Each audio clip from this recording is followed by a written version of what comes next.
नमस्कार दोस्तों, मनीष की बात कार्यक्रम के तहत मैं मनीष कुमार गुप्ता एक बार फिर हाजिर हूं एक नई बात लेकर।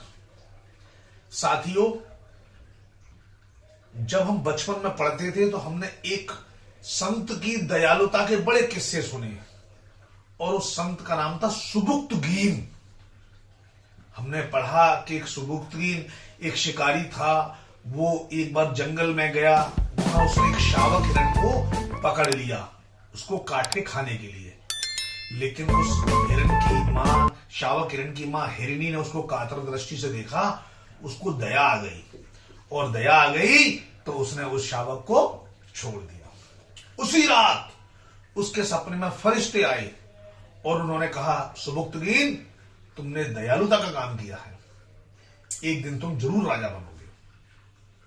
वक्त की बात है, कुछ सालों बाद सुबुक्तगीन राजा बन जाते हैं और वो अपने सपने की बात सबको बताते हैं और वो राजा बनने के बाद उनकी वाहवाही होती है। और उनकी दयालुता का किस्सा हमारे देश में, हमारे पाठ्यक्रम में शामिल हो जाता है।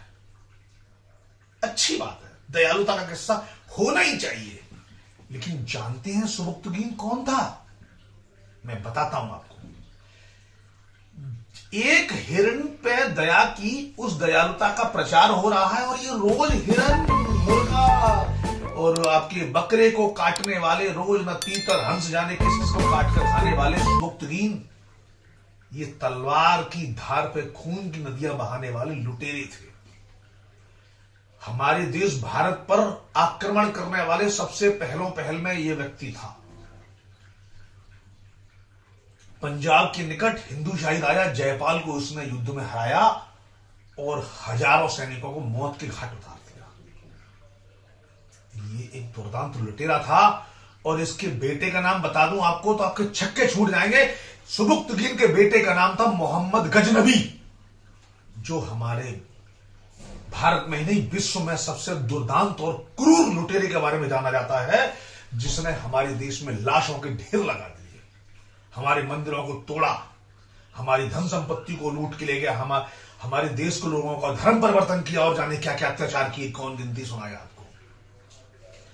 उस मोहम्मद गजनबी के बेटे का नाम था, बाप का नाम था सुबुक्तगीन।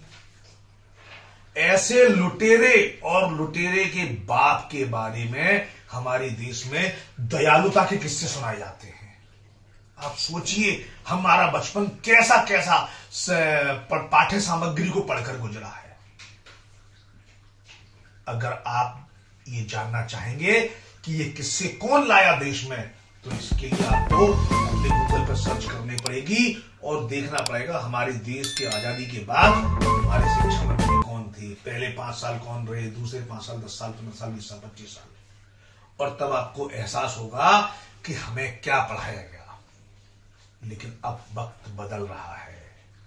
हमारे आक्रांता और लुटेरे, हम पर अत्याचार करने वालों की विजय गाथा और उनके दयालुता के किस्से अब पाठ्यक्रम से हटाने ही होंगे और मोदी सरकार को यह काम जल्दी कर लेना चाहिए। नमस्कार, फिर मिलते हैं।